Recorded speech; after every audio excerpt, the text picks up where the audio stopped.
दिल्ली में धमाका 10 नवंबर को हुआ, श्रीनगर के नौगाम में धमाका 14 नवंबर को हुआ। लेकिन नौगाम ब्लास्ट मामले में अब सियासी फाइट तेज हो गई है। आपको याद होगा 14 नवंबर की रात 11:22 पर नौगाम के एक पुलिस स्टेशन में जमकर धमाका हुआ, जबरदस्त। इस धमाके में 8 पुलिस वालों समेत 9 लोगों की मौत हुई थी और 30 से ज्यादा लोग घायल हो गए थे। बताया जा रहा है कि करीब करीब 1 किलोमीटर दूर तक इस धमाके की आवाज सुनाई दी थी। इस धमाके को लेकर जम्मू कश्मीर पुलिस ने साफ किया था कि यह कोई आतंकी हमला नहीं है, बल्कि एक ह्यूमन एरर यानी मानवीय भूल थी। विस्फोटक का सैंपल लेने के दौरान उसमें धमाका हुआ था। लेकिन जम्मू कश्मीर की 2 पार्टियां, सत्ताधारी नेशनल कॉन्फ्रेंस और महबूबा मुफ्ती की पीडीपी को पुलिस के बयान पर भरोसा नहीं है, जैसे इनको कभी पुलिस के बयान पर भरोसा था।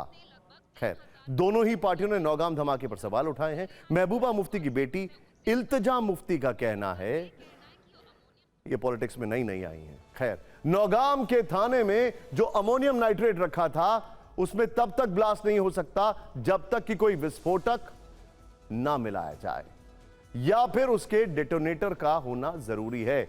सुरक्षा एजेंसियों को जवाब देना चाहिए कि आखिर यह ब्लास्ट कैसे हुआ। वहीं नेशनल कॉन्फ्रेंस के सांसद आगा रुअल्ला ने कहा है कि अगर जांच एजेंसियां हादसे का दावा कर रही हैं तो जांच एजेंसियां साबित करें कि यह हादसा नहीं था। उनके सवाल पर बीजेपी ने कहा है कि नेशनल कॉन्फ्रेंस और पीडीपी इस तरह के सवाल उठाकर जांच में बाधा डाल रही हैं। हमने नौगाम धमाके पर सियासी बयानों की एक विस्फोटक रील तैयार की है, आप जरूर देखिए।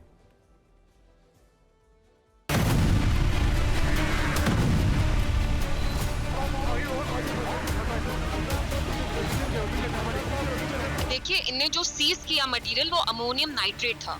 पुलिस ने लगभग 3000 किलो अमोनियम नाइट्रेट सीज किया। मेरे यहाँ जो पुलिस कांस्टेबल्स हैं उनसे भी बात हुई और उनका ये कहना है कि अमोनियम नाइट्रेट खुद ब खुद ब्लो अप नहीं हो सकता, इसमें या तो आईडी होना चाहिए या इसमें कुछ मिक्सिंग होनी चाहिए। अचानक से ये कैसे ब्लो अप हुआ?